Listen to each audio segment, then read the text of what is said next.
Hello, my name's Olu Osha. I like talking about US presidents, and right now I'm going to talk about a president who, although he was a very effective president, he was very good, he should be amongst our top presidents, but unfortunately he's wholly forgotten. Most of us don't remember our 25th president. We don't often talk about him like everybody talks about Abraham Lincoln or George Washington. Our 25th president was William McKinley. McKinley was actually a very effective president.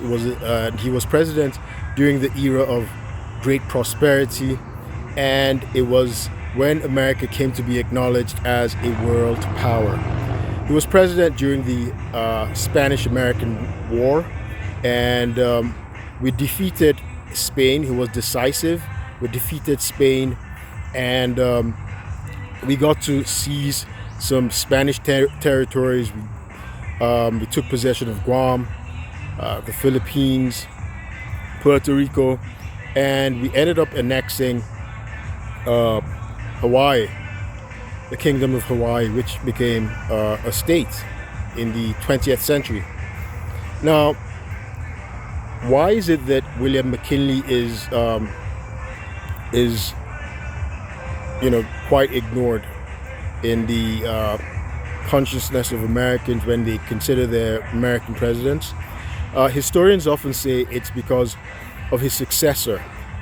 William McKinley was unfortunately assassinated by an anarchist, and after his assassination, his successor was Vice President Teddy Roosevelt. Teddy Roosevelt would become the youngest person to become U.S. president. Of course, the youngest person ever to be elected president was John F. Kennedy at 43, but Teddy Kennedy was 42 when he was vice president, and William McKinley was assassinated, and so Teddy became president. Teddy Roosevelt was someone who was high-minded. He was very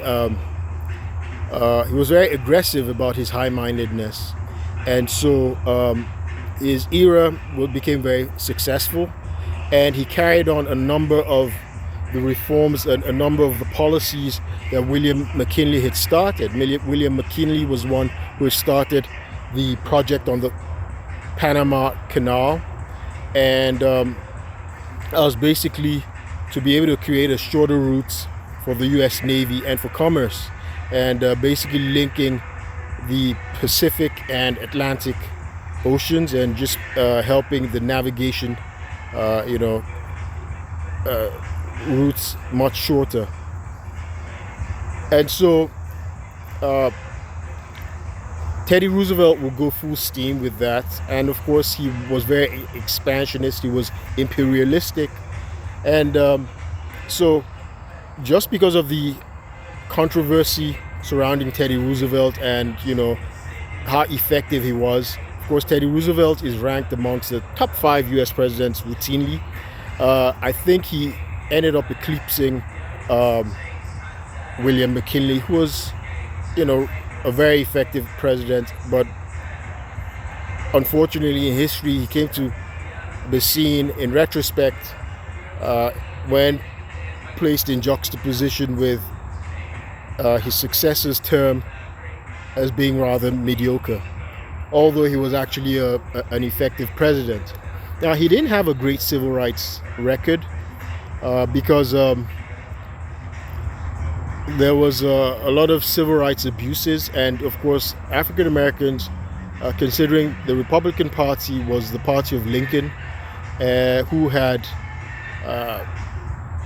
emancipated the black people, and also he had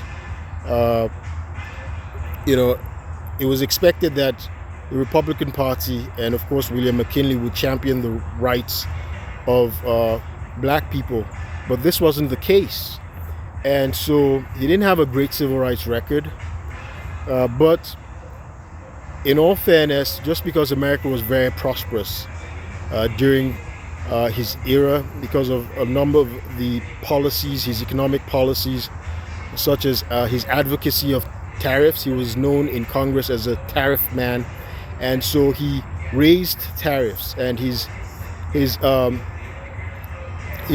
thinking was that higher tariffs would not only protect American manufacturing in the North, but it would help create jobs. It would protect American jobs as well for the common man, and this, happened to be the case. He also supported the gold standard, and so his economic policies contributed to great American wealth, and of course, his era was seen as an expansionist and imperialistic period. But as I said earlier, unfortunately, he was assassinated by an anarchist, and overall, he's viewed as a very decent man. William McKinley, he was a decent man. He had no children while he was in White House, because earlier on, prior to his time in the White House, two of his daughters died due to illness.